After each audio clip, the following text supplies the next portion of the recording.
पवित्र कुरान शरीफ, पवित्र बाइबल, पवित्र गुरु ग्रंथ साहिब, पवित्र कबीर साहिब की वाणी में छुपे हुए गूढ़ रहस्य अर्थात तत्व को जानने के लिए कृपया अवश्य सुनिए जगत गुरु तत्वदर्शी संत रामपाल जी महाराज के मंगल प्रवचन। अपने आत्माओं, हमारे सदग्रंथ जो है ये अनमोल रतन है और हमारे धर्मगुरु इनको समझ नहीं सके, जिस कारण से वो आप भी अपना जीवन नाश कर गए और साथ में हमारे दादे परदादा नले डूबे, क्योंकि वो संस्कृत भाषा गणी जानते थे, काशी विद्यापीठ पढ़ाया करते थे। आम भोली जनता ने न्यू सोच लिया ये गुरुजी बड़ी संस्कृत फटाफट बोल रहे, फराटेदार, ये बड़े विद्वान होंगे। पुण्यात्माओं, भाषा से विद्वान का कोई मेल नहीं है। मान लीजिए कोई एक भाषा में विद्वान है, इंग्लिश खूब बोलता है, उसने पंजाबी ना आती, बताओगे फेल हो तो विद्वान कह रहा है फिर? तो विद्वान वो है, भाषा उसकी जैसी है, लेकिन ज्ञान कंप्लीट हो उसको, स्पिरिचुअल नॉलेज, वो विद्वान होता है। और भाषा का काम तो अपने विचारों को दूसरे तक पहुंचाने का होता है। अब जैसे कई कहते हैं भाई प्रोनाउंसिएशन ठीक नहीं, ऐसा ठीक नहीं, वैसा ठीक नहीं आपके गुरुजी का, ये तो बकवादी आदमियों की बात होती है। ये तो वो व्यक्ति सोचते हैं जिनका पूर्व जन्म का संस्कार ठीक है, ज्ञान से परिचित नहीं, क्योंकि ज्ञान से परिचित प्राणी ये बकवाद नहीं बोला करता है। अब जैसे किसी का रोग है और वैद्य है बहुत अच्छा, वो किसी भी भाषा में दवाई बताता, वो कंसंट्रेट माइंड से सुनता है, अच्छा जी ऐसे खा लूंगा ठीक हो जाएगा, ऐसे हो जाएगा, खा ले ऐसे, चाहे वो किसी भाषा में बोल रहा है तो समझ जाता है, यानी उसका प्रोनाउंसिएशन उसका कैसा भी है चाहे।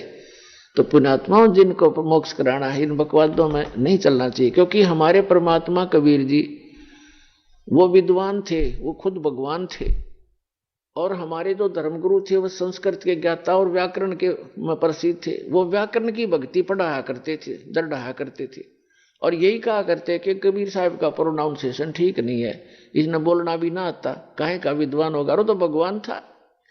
वो यही भ्रम दूर करने के लिए आए थे कि इन बकवादों से भगवान का कोई लिंक नहीं है, कोई मेल नहीं है। परमात्मा पाने के लिए आत्मा निर्मल हो, मंत्र का जाप ठीक करते रहो, मर्यादा में रहो और ज्ञान ग्रहण करो। किसी भी भाषा में उपलब्ध है वो ज्ञान होना चाहिए। अब जैसे परमात्मा कहते हैं, जैसे कुंभ कुमार का ऊपर चित्र अनूप और वस्तु तामद है नहीं, जैसे जल बिन कूप।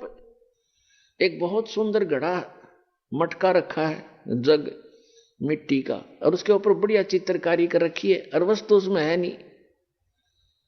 और एक सिंपल सा घड़ा,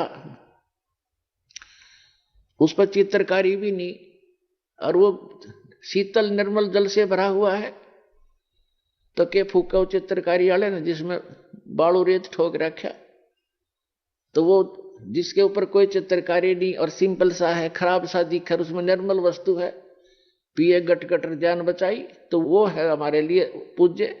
तो पुण्यात्माओं, इन सब तरह की बकवादों से हटकर, इनके जो भिन्न भिन्न प्रकार के वचनों से हमारी बुद्धि हटकर इस तत्व ज्ञान पर दृढ़ हो जाएगी, तब तो हम भक्त बनेंगे, तब तो हम साधक बनेंगे। नहीं तो ऐसे विचलित रहेंगे, और विचलित व्यक्ति को भगवान मदद नहीं करता, उसको प्राप्त नहीं होता।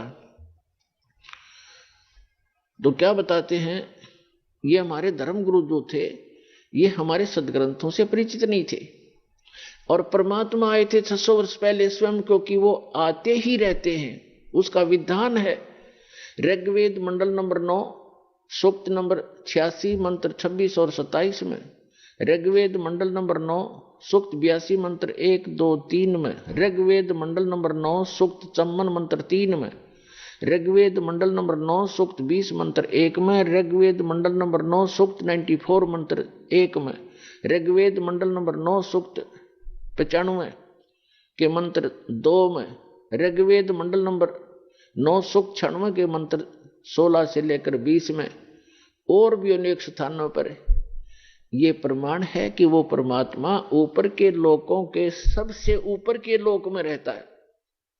यानी प्रत्येक लोक में जो ऊपर के लोक हैं, जैसे सतलोक, अलखलोक, अगमलोक और अकैलोक, जिसे अनामी लोक भी कहते हैं, उन सब में परमात्मा भिन्न भिन्न रूपों में रहता है। प्रत्येक के सबसे अंतिम तीसरे पोर्शन में सबसे ऊपर के स्थान पर विराजमान है, और वहां से वो मनुष्य दृश्य है, सिंहासन पर विराजमान है, सिंहासन पर बैठा है, राजा के समान वहां पर सबको कंट्रोल करता है। सिर पे मुकुट है, सफेद छत्र है और सफेद सिंहासन है उस परम पिता का, बहुत सुंदर। और वहां से चलकर आता है, किस लिए, किस उद्देश्य से आता है? तत्व ज्ञान देने के लिए आता है, अच्छी आत्माओं को मिलता है। परमात्मा सतलोक से अपने निज स्थान से गति करके आते हैं, चल कर आते, यानी सशरीर उनका चल के आना, कोई पैदल चलना नहीं, आकाश में उड़ जाना, एक सेकंड में ऊपर पहुंच जाना, दूसरी सेकंड में नीचे पाना, इतनी गति है उस परमपिता की।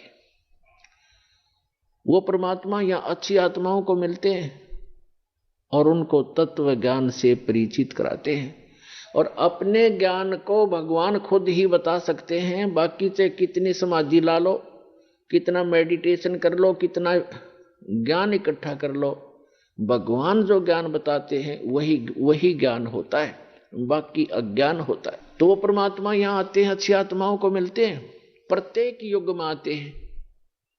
क्या बताते हैं कबीर साहब?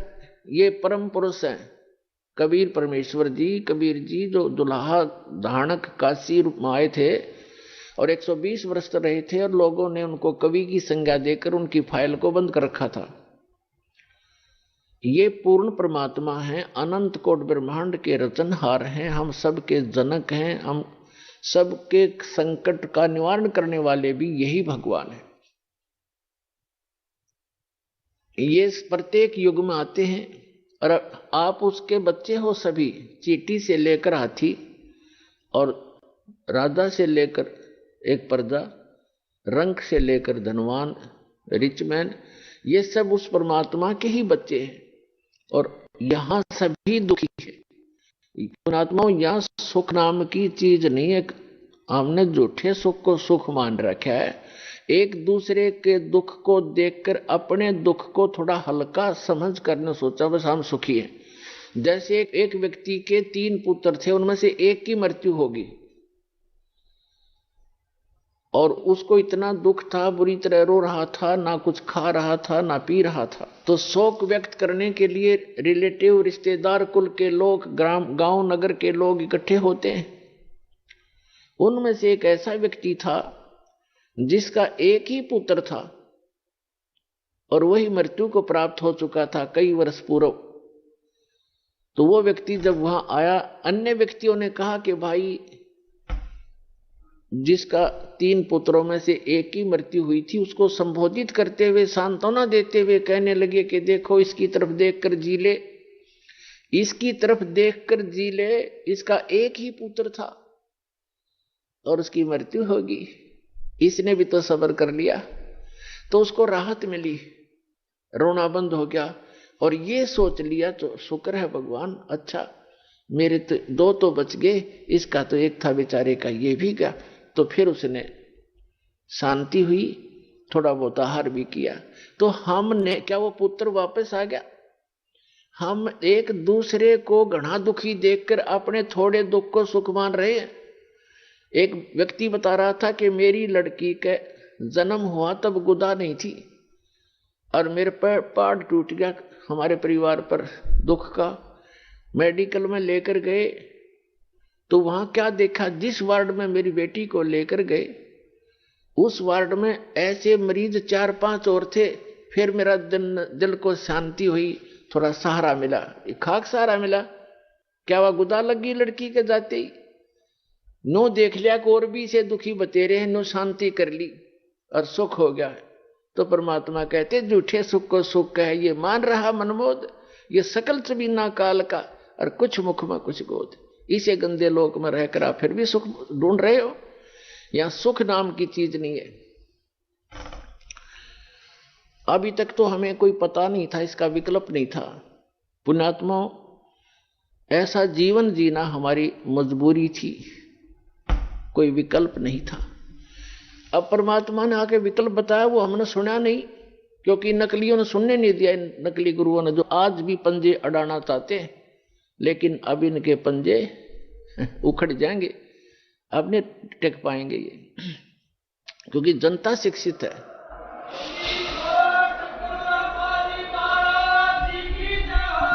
अब जो प्रसंग चल रहा है, परमात्मा कहते हैं झूठे सुख को सुख है ये मान रहा मनमोद, ये सकल चवीना काल का कुछ मुख में कुछ कोद। तो वो हमारे पिता हैं कबीर परमेश्वर जी, वो हमारे लिए भटक रहे हैं। कबीर साहब कहते हैं मैं रो तू सृष्टि को, और ये सृष्टि रो है मोहे। और कहे कबीर हमारे वियोग को ये समझ न सकता कोई। वैसे गरीबदास जी की वाणी है, कहे गरीब इस वियोग को समझ नहीं सकता कोई। कहने का भाव ये है कि हम उस सुखदाई भगवान की खोज में लगे हैं, और उसकी खोज करते करते हम ऐसे अनाड़ी संतों के पास फंस जाते हैं जिनको कह का पता नहीं, दाढ़ी मूछ बढ़ा कर लाल पीड़े कपड़े पहन के ऐसे बैठ जाते हैं गुग्गू बनका। हमने सोचा बड़े विद्वान होंगे, बड़े पहुंचे हुए संत है। तो ये काल के दूत ठोर ठोर बैठा रखे इसने अपने, और भगवान आते हैं हम उनकी सुनते नहीं, क्योंकि उन काल के दूतों से घड़े प्रभावित हो चुके होते हैं। कोई 10 वर्ष से लगा है, कोई 20 वर्ष से, कोई 5 वर्ष से, वो सेट हो गया क्योंकि ग्रुप बन गया, उनकी सब एक जैसी विचारधारा है। उस विचारधारा से हटकर कोई ज्ञान सुनने को मिलता है तो हम विरोध कर लेते हैं। दुर्भाग्य हमारा। ज्ञान को सुनना चाहिए, गहराई तक जाना चाहिए, निष्कर्ष निकालना चाहिए, फिर अच्छा लगे तो स्वीकार करो, ना छोड़ देना चाहिए। पहले ही विरोध करने लग जाते हैं, झगड़ा ठान लेते हैं। ये क्रोथा कांड इसी का कारण था। इन दुष्ट लोगों ने अपनी दुकानें बंद होती देखकर ये जुल्म करवा दिया, झूठे प्रचार करवाया, और 21 महीने तक इस प्रचार को बंद करा दिया। कीड़े पड़ा कर इसे व्यक्तियां का तुम्हारे सामने दिखा दूंगा ऐसे जालिम लोगों को।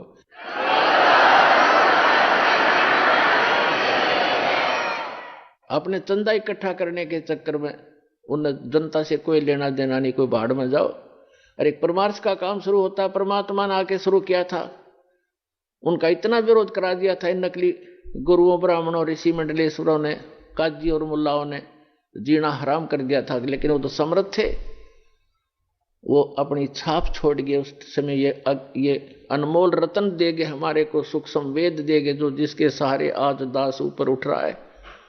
और इसके विषय में बताया है कि और ज्ञान सब ज्ञान डी, कबीर ज्ञान सो ज्ञान, और जैसे घोड़ा तोब कायब करता चले मैदान।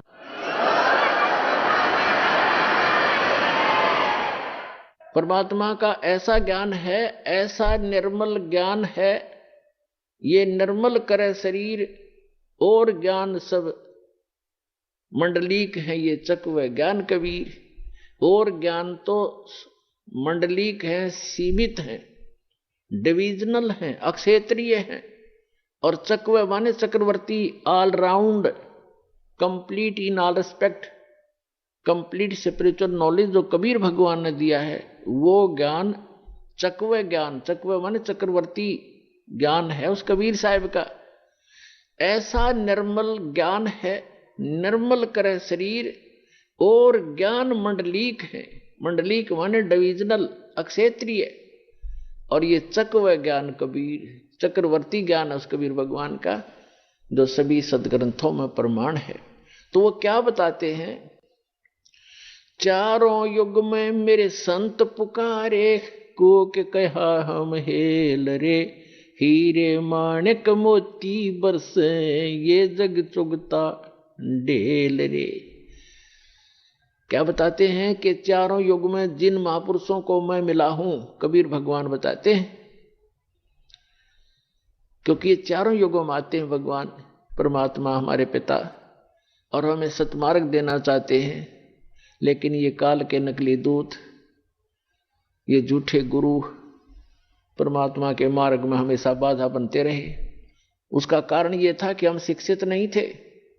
केवल एक वर्ग को, ब्राह्मण वर्ग को ही शिक्षा का अधिकार था, और उनमें इतना अभिमान हो गया क्योंकि आम जनता उनको दादाजी कहने लगी। उनको ब्राह्मण गुरुजी उनके चरण धोए, उनके श्रद्धा से फिर उनने अपने एक वो बना ली, परंपरा बन गई।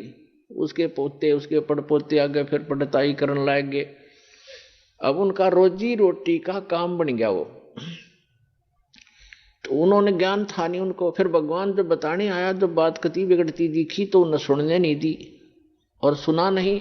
तो इसलिए मालिक ने ये समय सेलेक्ट किया, क्योंकि जो यह शिक्षा है ये बहुत खतरनाक है, हानिकारक है मानव के लिए।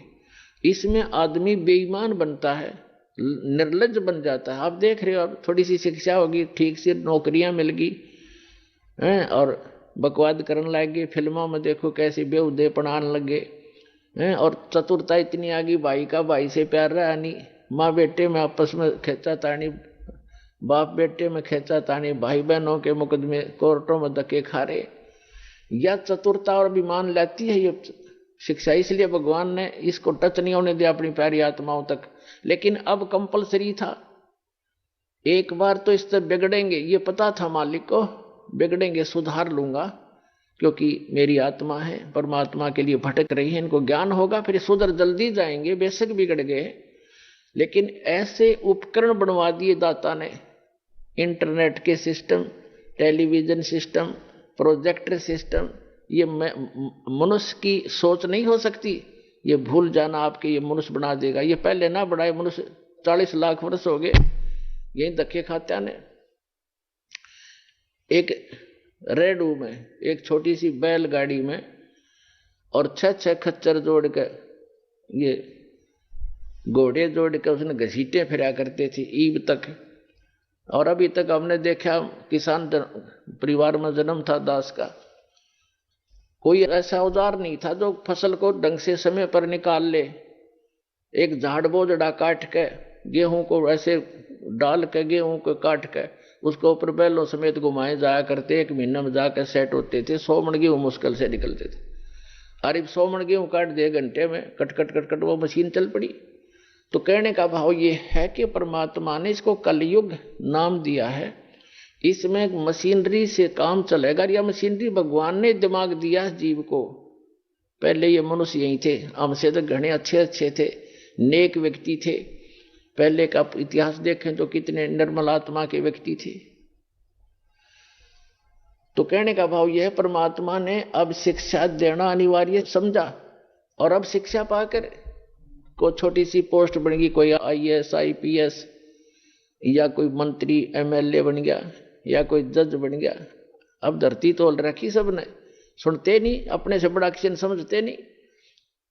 और पुणात्माओं, जब ये ज्ञान होगा प्राणी को, इसको अपनी औकात का पता चलता है, तू क्या है और क्या करने जा रहा है, किसके लिए कर रहा है, ये किसी को हानि भी करने जाता है, अपने सामर्थ्य का दुरुपयोग करने से पहले वो फिर बहुत सोचेगा।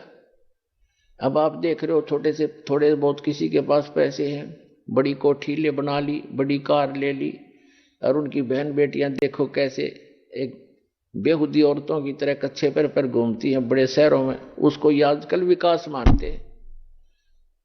तो पुण्यात्मा, ये विकास नहीं, ये नाश है इस मानव का। अब परमात्मा ने ये इंटरनेट चलाए, घर बैठे भगवान अपने बच्चों को ज्ञान देगा और घर बैठे वो भगवान को पहचानेंगे। शिक्षा इसलिए दी गई थी और इस शिक्षा का घनी आवश्यकता नहीं थी हमें।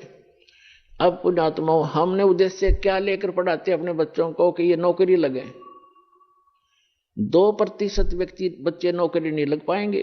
कहां लगाएंगे? नौकरी लग गई फिर कमाओगा कौन, बाकी काम कौन करेगा?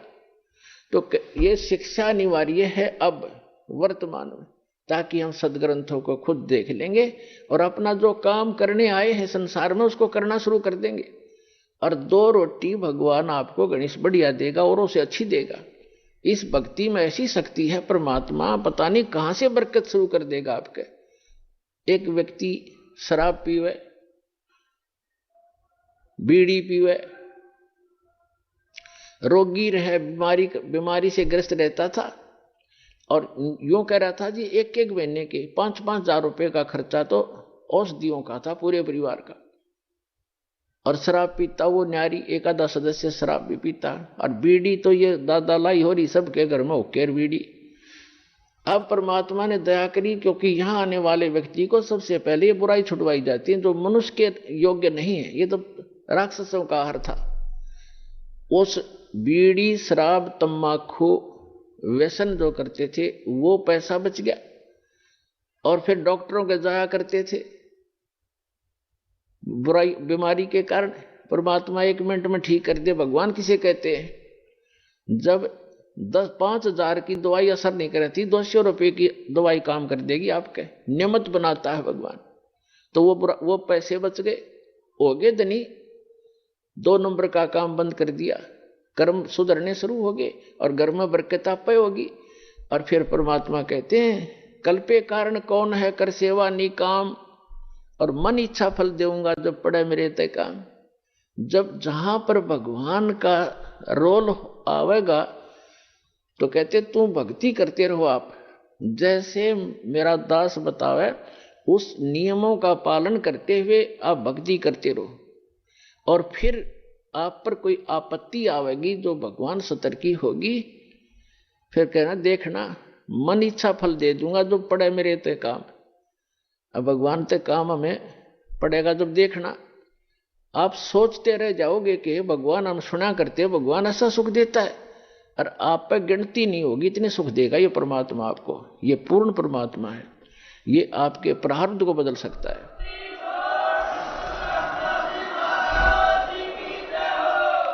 तो क्या बताते हैं परमात्मा के चारों युग में मेरे संत पुकारे, और कूक कहा हम हेल रे, हीरे माणक मोती बरसे ये जग चुगदा ढेल रे। हम सत साधना और तत्व ज्ञान रूपी हीरे मोतियों की वर्षा कर रहे हैं कि बच्चों ये भक्ति करो, इससे आपको घना लाभ होगा। और हमारी बात को ना सुनकर इन नकली संतों, गुरुओं, आचार्यों, शंकराचार्यों की बातों पर आरूढ़ हो चुके हो, तुम ये कंकर पत्थर इकट्ठे कर रहे हो जिनकी कोई वैल्यू नहीं होगी भगवान के दरबार में। पर भी लेन जात है दुनिया, हमारा ज्ञान किने ना सुनिया।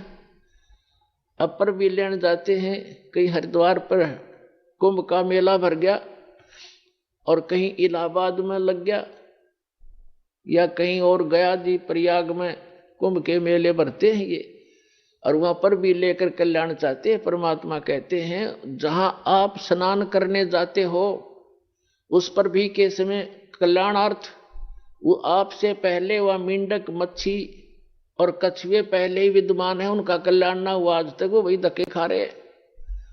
तो परमात्मा कहते हैं पर भी लेन जात है दुनिया, हमारा ज्ञान किने ना सुनिया।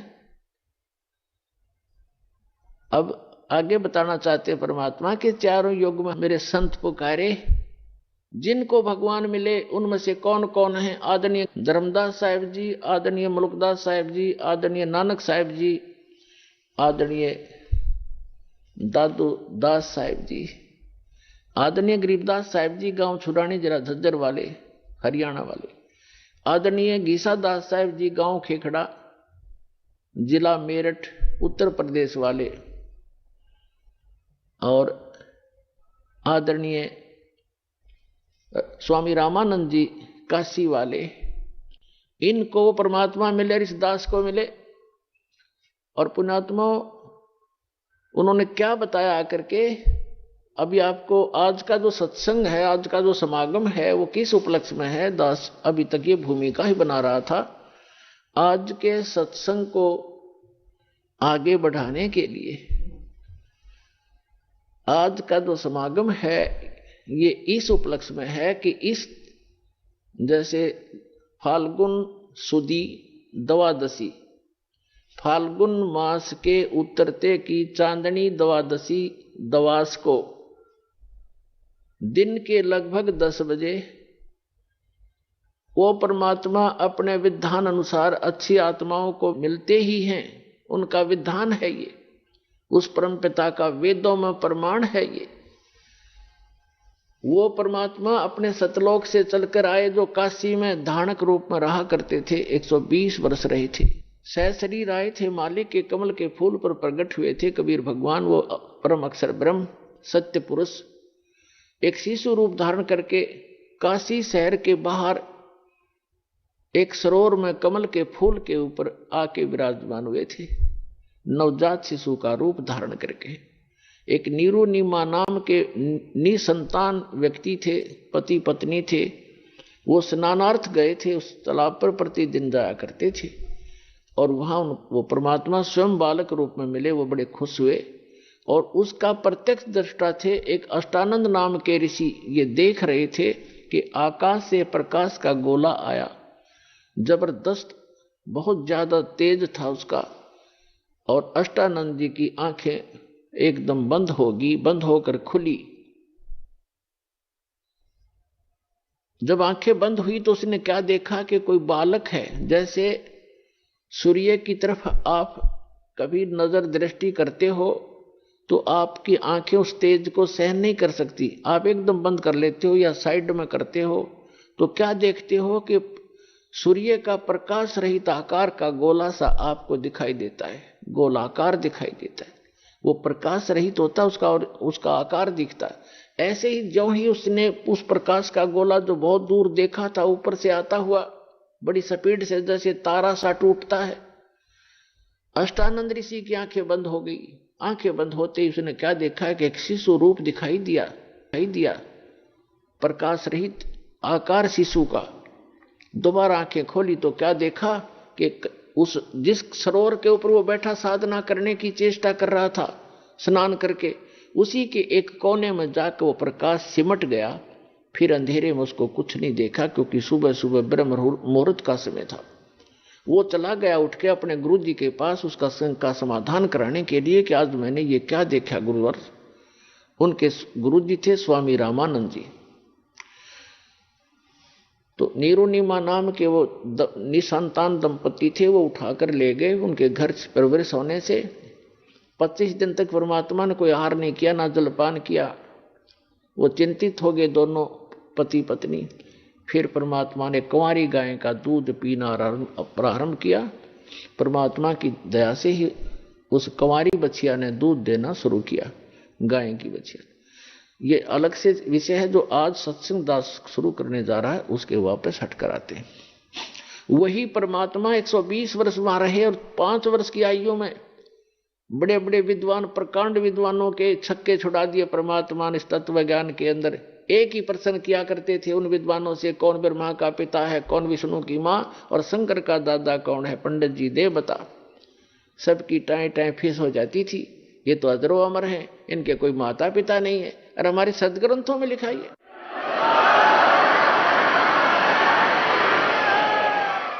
सच्चाई को ना सुनकर और ना ही खुद पहचान पाए और परमात्मा का विरोध कर दिया था। तो वो परमात्मा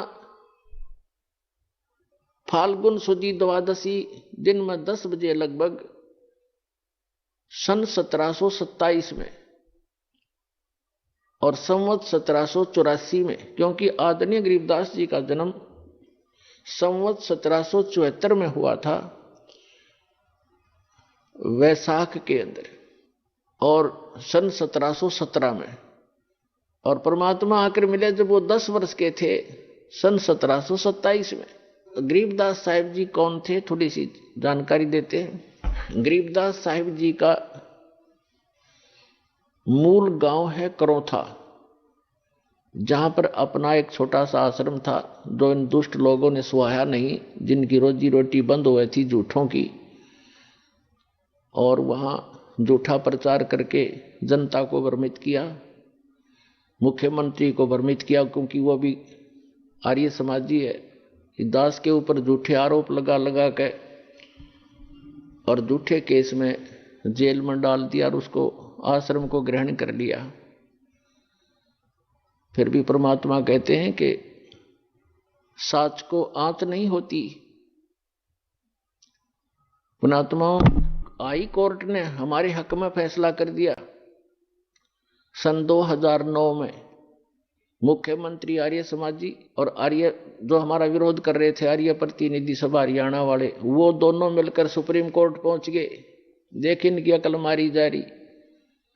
कोई बात हो अरे हम तो सत्य और असत्य की लड़ाई लड़ रहे हैं, ज्ञान और अज्ञान का झगड़ा, ज्ञान का जवाब ज्ञान से देना चाहिए। अब सुप्रीम कोर्ट में ऐसा मुंह पर थप्पड़ मार दिया परमात्मा ने उनके 8 वकील, 6 तो सरकार के, 2 उनके टॉप मोस्ट वकील कर रखे। हमारा ओरिजिनल वकील भी नहीं जा रहा था, उसको कोई काम हो गया अचानक, और परमात्मा के बच्चों को आश्रम दिवा दिया। इससे बड़ा चमत्कार पुण्यात्मा कोई नहीं हो सकता। अब भगवान से बाहर कौन जाएगा? ये जज क्या है? ये भी परमात्मा के रिमोट से चलते हैं, उसी के बच्चे हैं, उनकी बुद्धि उनके हाथ में है। 1 सेकंड में सच्चाई को ऊपर ला दिया। पुण्यात्मा, हमने उस आश्रम की आवश्यकता भी ना रही, क्योंकि वहां पर तुम्हारी गाड़ियां भी ना खड़ी हो सारी। जब आज हमारी व्हीकल चले जाओ, व्हीकल भी ना हो उसमें, वो तो ऑड्डे रह गया। लेकिन इनकी जात का बेड़ा पट गया कि इसे मुख्यमंत्री होया करें। राजा को चाहिए दोनों तरफ की बात सुनकर जब डिसीजन लेना चाहिए। एक तरफ जुआ जुड़ जा, तो ये कलयुगी राजाएं हैं। पुराने राजाओं का आप हिसाब लाओ। रामचंद्र जी राजा थे अयोध्या के, वो किसी मंत्री या किसी अपने साथी की बात में विश्वास नहीं करते थे, भगवान से डरने वाले थे। यदि कोई ऐसी जटिल समस्या होती, वो स्वयं वेश बदल कर जाया करते थे और निष्कर्ष निकाल कर निर्णय लिया करते थे। आजकल के राजा, उनकी पार्टी के 2 बात कह दे, फलाना ऐसा है, दकड़ा ऐसा है, कर दो उसका नाश। लेकिन हमारे साथ भगवान है, हमारा विरोध करने वालों का नाश हो जाएगा। भगवान के बच्चों का नाश आज तक हुआ नहीं, हर ना होगा।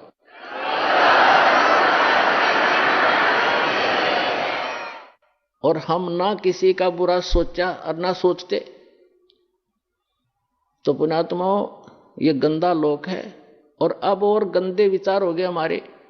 भगवान से डर रहा नहीं, और जब तक ज्ञान नहीं होगा अध्यात्म, तो भगवान से डरना छोड़ देता आदमी, और तभी मार खाता है। और ज्ञान होगा फिर, जैसे बच्चा छोटा सा होता है, वो कोई तार नीचे गिर गया हो लूज हो के, और वहां से कोई स्पार्क को ज्वाइंट हो, उसका स्पार्किंग हो रही है, उसको आतिशबाजी जानकर उसको भी पकड़ लेता है छोटा बच्चा और मर जाता है।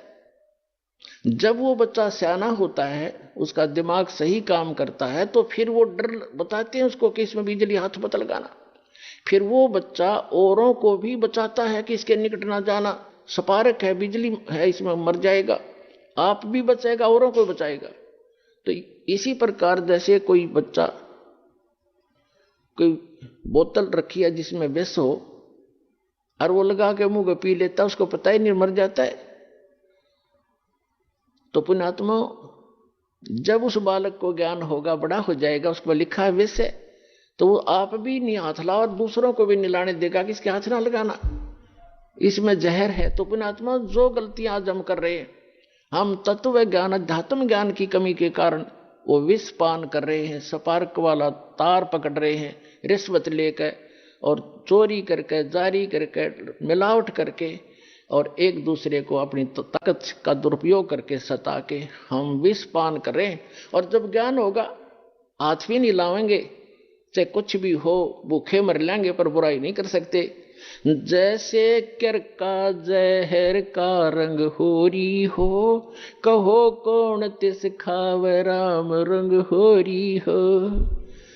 आदरणीय गरीबदास साहिब जी को परमात्मा मिले, फिर अध्यात्म ज्ञान दिया। आज उसी का प्रकरण चल रहा है, लेकिन बीच बीच में बहुत सी साइड कथाएं सुनानी पड़ती हैं, तभी सत्संग बनता है। आदरणीय गरीबदास साहिब जी को परमात्मा मिले थे, सचखंड लेकर गए थे, फिर वापस छोड़ा था। उन्होंने उस तत्व ज्ञान को प्राप्त किया परमात्मा से। परमात्मा कबीर जी ने उनकी आत्मा में पूरा अध्यात्म ज्ञान फीड कर दिया था। तब उन्होंने कहा था कि जैसे कर का जहर का रंग होरी हो, कहो कौन तिस खावे राम रंग होरी हो। कहते हैं आपके घर में होरी माने खुशी, जैसे आप होली मनाते हो, खुशी का दिन मनाते हो, कहते ये होरी नकली है। असली होली तो जब होगी तुम्हारे घर में भगवान की भक्ति होगी, सब दुख रोज टलेंगे। एक भक्त कह रहा था, जी हमने 11 वर्ष हो गए आज तक कोई त्योहार नहीं मना लिया इस शरण में आए। जब इससे पहले क्या था कि ऐसे कभी तो घर में किसी भाई की मृत्यु होगी, कभी चाचा की होगी, कभी ताऊ की होगी, ताऊ के लड़के की होगी, कभी बहन का बटेऊ मर गया तो कभी बहन मर गई। तो ऐसे 11 वर्ष हो गया हमने कोई त्योहार नहीं मनाया, रोया करते बैठ के त्योहारों को। तो ये खाक त्योहार है। तो परमात्मा कहते हमारी शरण में आओ, थारा रोज होली रहेगी। और जैसे बुराई तुम करते हो, जो बुराइयां करके धन संग्रह करते हो या किसी को सताते हो, ये तो ऐसा कर रहे हो जैसे जहर खा रहे हो। और जब आपको ज्ञान होगा तब कहते जैसे किरका जहर का रंग होरी हो। किरका माने कण, विष का एक कण भी कहीं पड़ा हो और आपको पता हो ये विष है, और विष की गुण को आप जानते ही हैं, कहते हैं उस कण को भी, अब तो आप मुट्ठी भर खा रहे हो, एक कण को भी आदमी नहीं खा सकता, इन्हें पता लग जाए ये विष है। तो अभी पता ही नहीं आपको ये विष है। तो ये जानकारी कराने के लिए सत्संग किया जाता है कि जो गलतियां आप कर रहे हो धनी बनने के लिए या यहाँ लोक दिखावा करके लोक लाज में फंस गए, ये ना करो। और आपने यहां भी सुख मिलेगा। इस कबीर भगवान की शरण में आ जाओ, ये आपका पिता है, ये समर्थ है, आपके घर में सारे सुख देगा। तो इसलिए कहा है जैसे किरका जहर का रंग होरी हो, कहो कौन तिस खावे राम रंग होरी हो। तो फिर ये गलतियां कोई नहीं करेगा, जहर नहीं खाएगा। ये बुराई करना, चोरी करना, रिश्वतखोरी करना, मिलावट करना, किसी को सताना, आप दुख पालेगा। भक्त दूसरे को दुखी नहीं कर सकता, यह आत्माएं नहीं स्वीकारेगी आपकी इस ज्ञान के आधार से। तो क्रोथा का प्रसंग चला था, इसलिए आपको बताना पड़ा कि हमारा एक छोटा सा आश्रम था, इन दुष्टों को सुहाया नहीं, क्योंकि इनके अज्ञान की खाल उतार दी दास ने। इनसे भी आचार्यों की, शंकराचार्यों की, जितने भी मंडलेश्वर थे, ये डुप्लीकेट आदमी है, इनके पास तत्व ज्ञान नहीं है। और ये महर्षि दयानंद, हे भगवान, इतना नकली आदमी, इसका कोई ज्ञान प्रमाणित नहीं, इसकी कोई करणी करनी स्वस्थ नहीं, और इसको महर्षि मान करके आज तक हम आदर की दृष्टि से देखा करते थे। देखो, आदमी तो मानो आदरणीय होता, लेकिन उसकी जो सीख थी वो आधार था कि वेदों अनुसार ज्ञान बता रहा हूं मैं, और सत्यार प्रकाश लिख दिया, वेद अनुसार लिखा मैंने। जब दास ने वेदों को देखा, इसलिए महर्षि दयानंद के ज्ञान को वेदों से मिलाया कि यदि इसका ज्ञान वेदों से मिलता हो, और कबीर भगवान का ज्ञान तो सर्व वेदों का निष्कर्ष है, तो कबीर साहब के ज्ञान से तो उसको मिलना कहाँ था, वो तो वेदों से ही मेल नहीं खाया। तो दास ने इतना कहा था, भाई इसको छोड़ दो, उनके हित में कहा था, कोई उनसे हमने कोई संपत्ति प्राप्त नहीं करनी थी, सिर्फ रास्ता दिखाना था कि अभी तक आप गलती पर हो और ये गलत मार्ग है। महर्षि दयानंद को वेद ज्ञान नहीं था, आप वेद को सच्चा मानते हो, वेद में ही देख लो।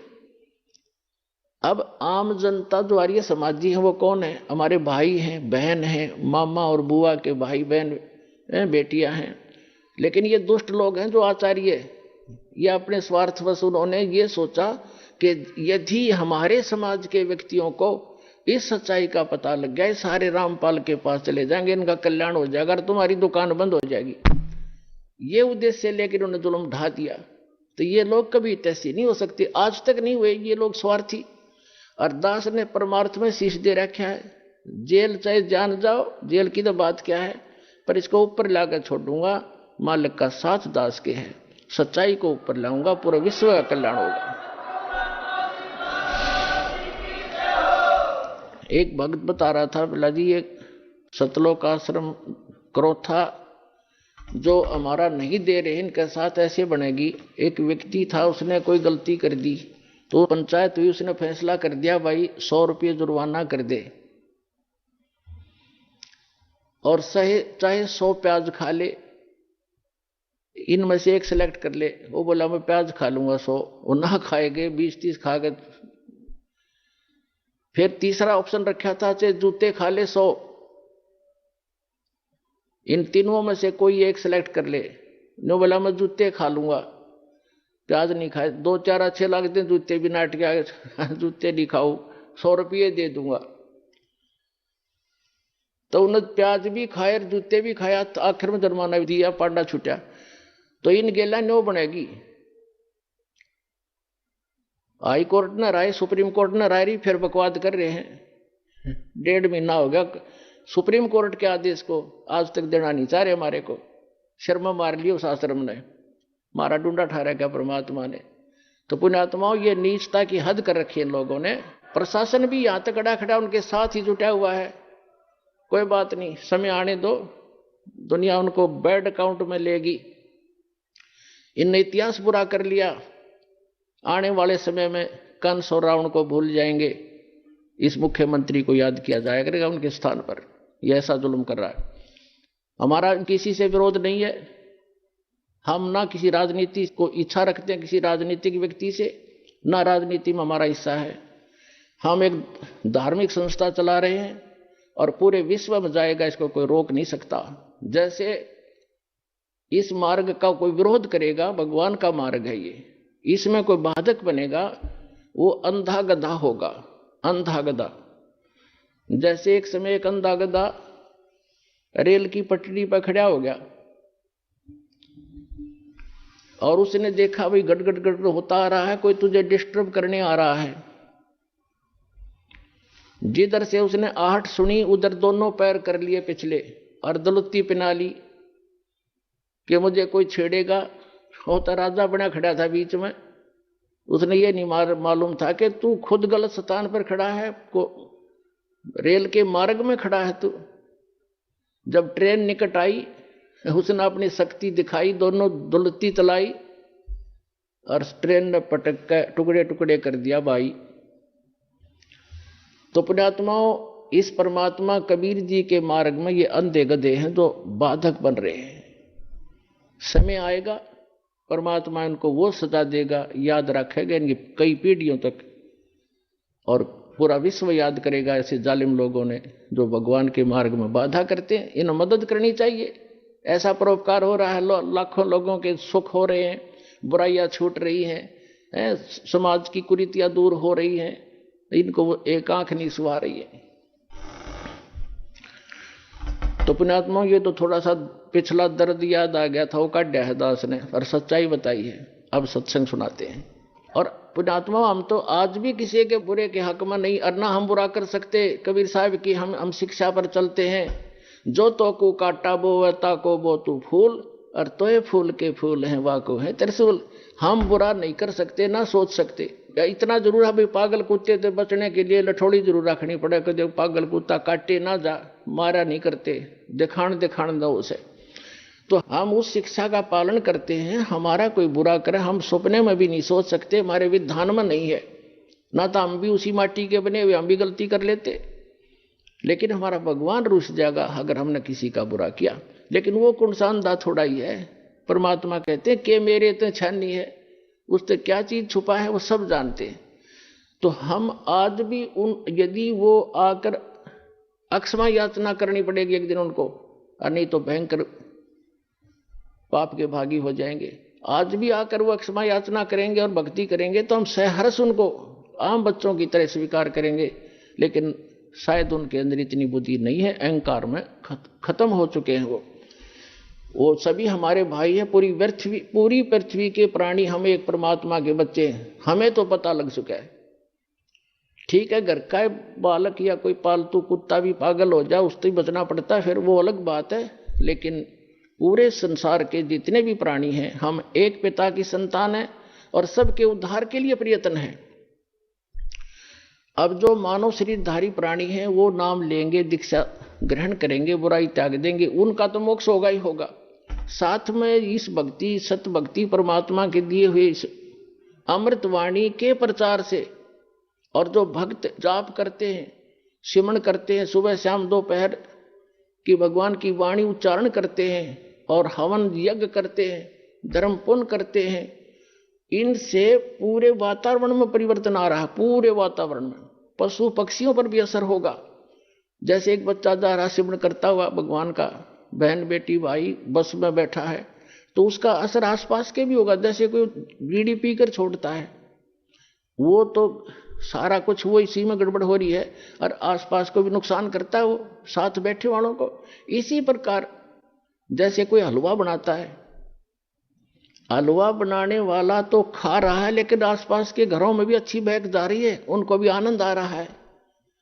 तो इसी प्रकार जो सत भक्ति कर रहे हैं वो हलवा खा रहे हैं, और उनके आसपास के मकानों में भी उसकी सुगंध अच्छी जा रही है। हर एक मीट पकावा है, आप भी मरे, दूसरों को भी बुरी बदबू जा उसकी। तो इस प्रकार जो सत भक्ति आप जी कर रहे हो, ये पूरे विश्व को लाभ होगा।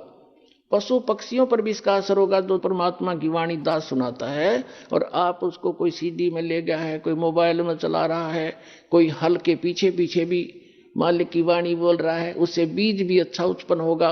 उस अन्न को भी जो खाएगा, ऐसे व्यक्ति के बोए हुए को खाने वाले पर भी उसका असर होगा।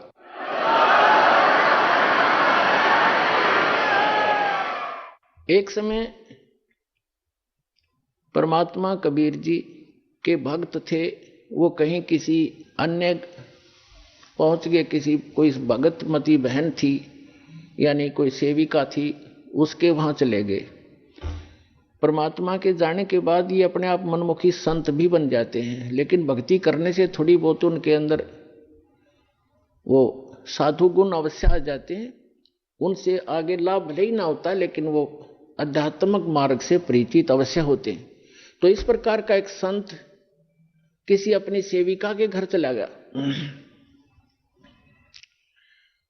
और गुरुजी आगे गुरुजी की सेवा श्रद्धालु खूब करते हैं। और उनके घर, उस बहन के घर, जिसके घर वो गया था वो संत, उसके घर उसकी बहन आई हुई थी, उस लड़की की बहन, और उसकी इकलौती पुत्री थी। वो विधवा हो गई थी 1 महीना पहले। और उस लड़की ने, संत भक्त आए हुए थे, उसने भोजन बना दिया। उसकी बहन ने कहा, बहन तू बना दे, मुझे कुछ और काम है और सेवा करती हूँ। तो उस बहन ने वो भोजन बनाया, साधु संत ने खाया। सुबह उठ के उसको सारी रात सपने आए, मेरी बेटी विधवा होगी, हे भगवान क्या होगा, मेरी बेटी विधवा होगी, इसके तो बालक भी छोटे छोटे हैं, अब इसका क्या हाल होगा है। आगे दूसरा पति, उसका भाई भी नहीं था पति का, बटेऊ का, अब इसका क्या रहा होगा, यानी इतनी चिंतित थी। तो सुबह उठ के उस संत ने कहा अपनी शिष्या से, बहन आज ये हमारा भोजन किसने बनाया था, ये कल रात का जो भोजन था ये किसने बनाया था। तो उसने बताया, जी मेरी बहन आई हुई है, उसने बनाया था। अच्छा, क्या कोई आपत्ति है उसके ऊपर, कोई दुख है उसको?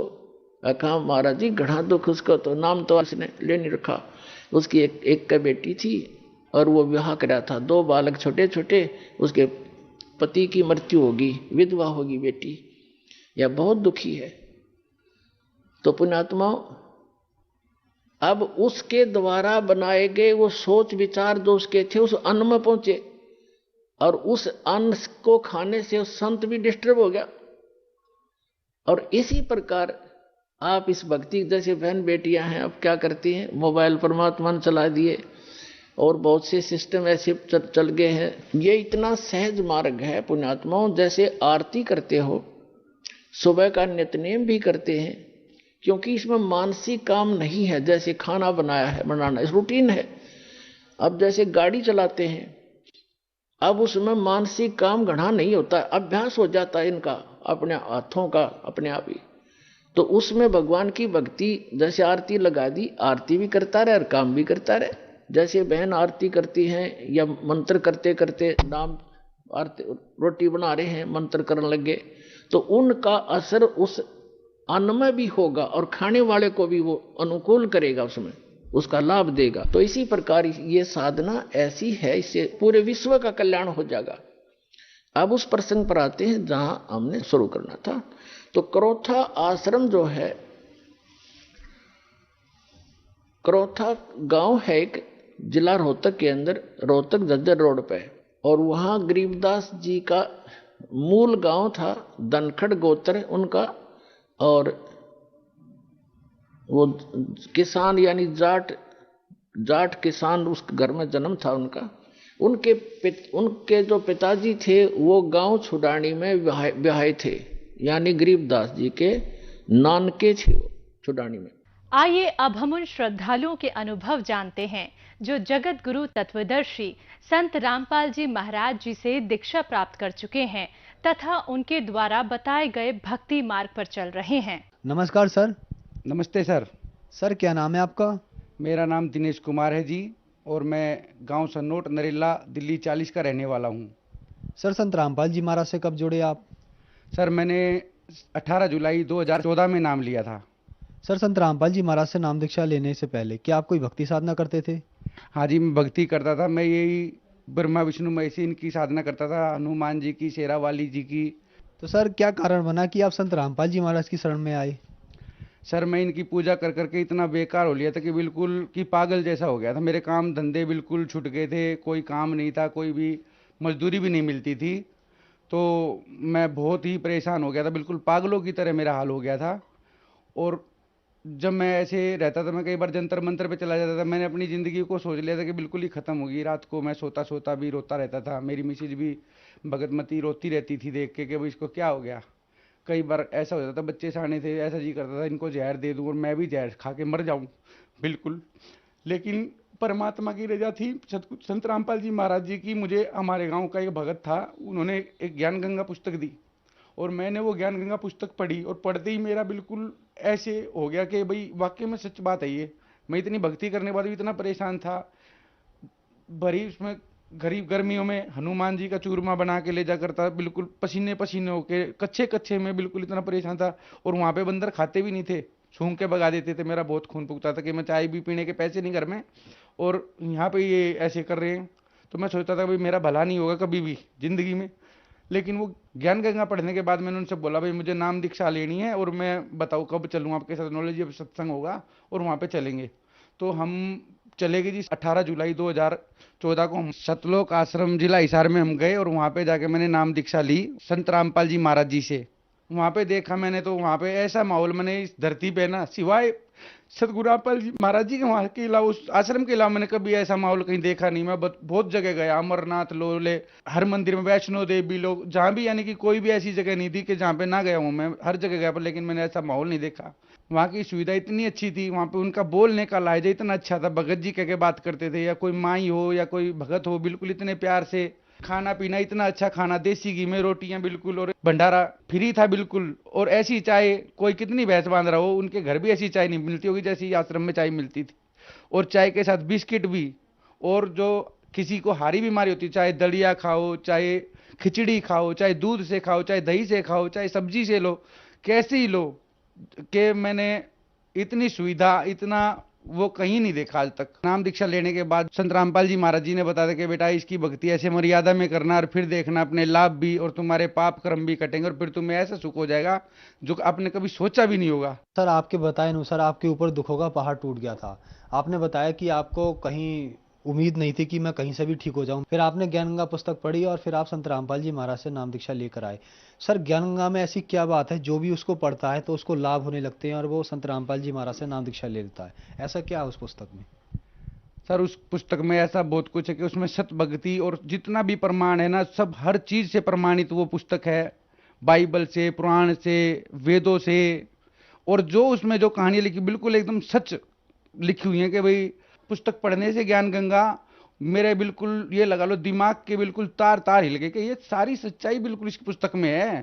सर ज्ञान गंगा पुस्तक ऐसी जादुई पुस्तक है, अगर उसको आप एक बार पढ़ लो या घर में भी रख लो ना, तो भी उस घर में सुख आना तो मामूली सी बात है। सर अगर कोई दर्शक संत रामपाल जी महाराज की ज्ञान गंगा पुस्तक प्राप्त करना चाहे तो वो कैसे प्राप्त कर सकता है?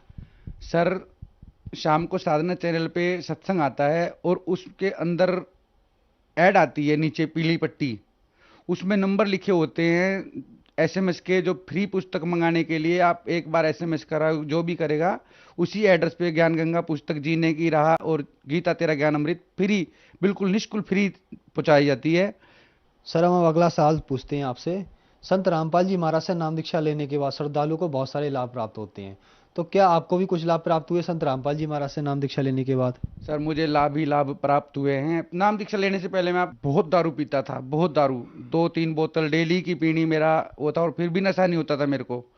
उसके बाद में 1-2 गांजे की चिलम भी पी जा करता, क्योंकि मेरा होटल था। होटल पे काम करते थे बहुत लड़के, 6-7 लड़के, और वे गांजा वगैरह पीते थे, तो मैं उनका गांजा भी पीता करता। इतना नशेड़ी था मैं बिल्कुल ही कि देखने वाले क्या करते, भाई उड़ा लिया। पुलिस वाले तो मेरी शक्ल देख के ही हट जा करते कि भाई ये तो बहुत नशेबाज है और आती लत्ते फाड़ देगा, इतना वो करता था मैं।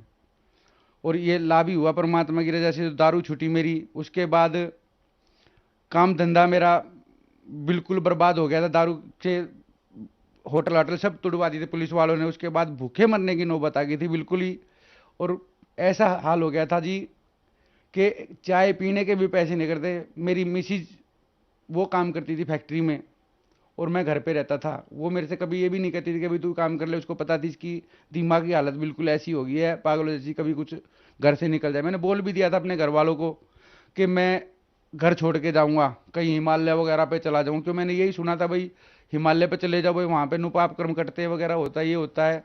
तो मैंने बोल दिया था अपने मम्मी पापा को भी, सबको, कि मैं हिमालय पे जाऊंगा, मैं यहाँ से घर छोड़ के जाऊंगा। तो यही परेशान रह करते कि भाई ये कभी चला जाए। 3 बच्चे, तीनों बच्चे बड़े हो रहे थे। लड़की 11वीं में थी, लड़का 12वीं पास किया हुआ था।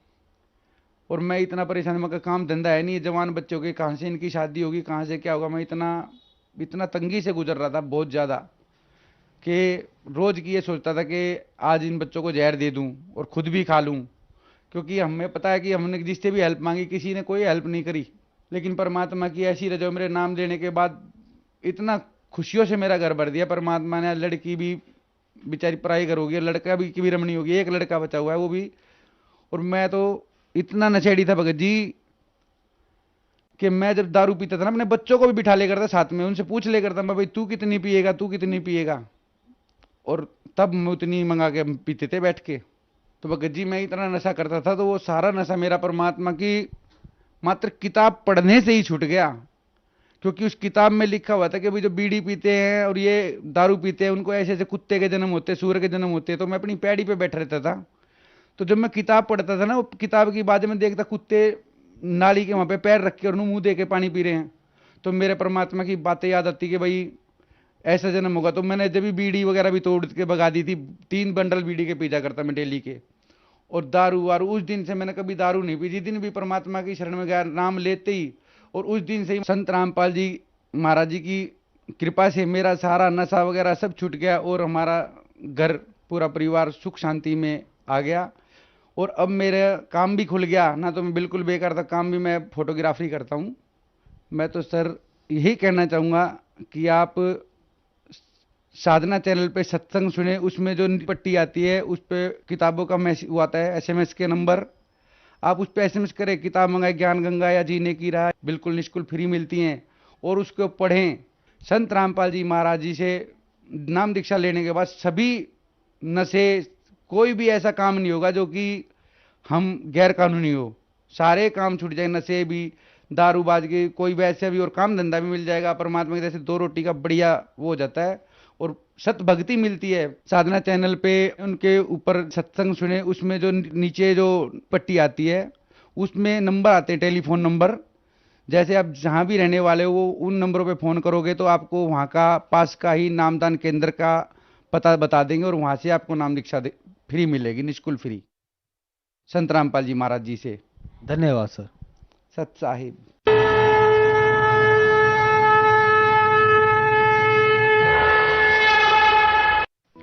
आप सुन रहे थे जगत गुरु तत्वदर्शी संत रामपाल जी महाराज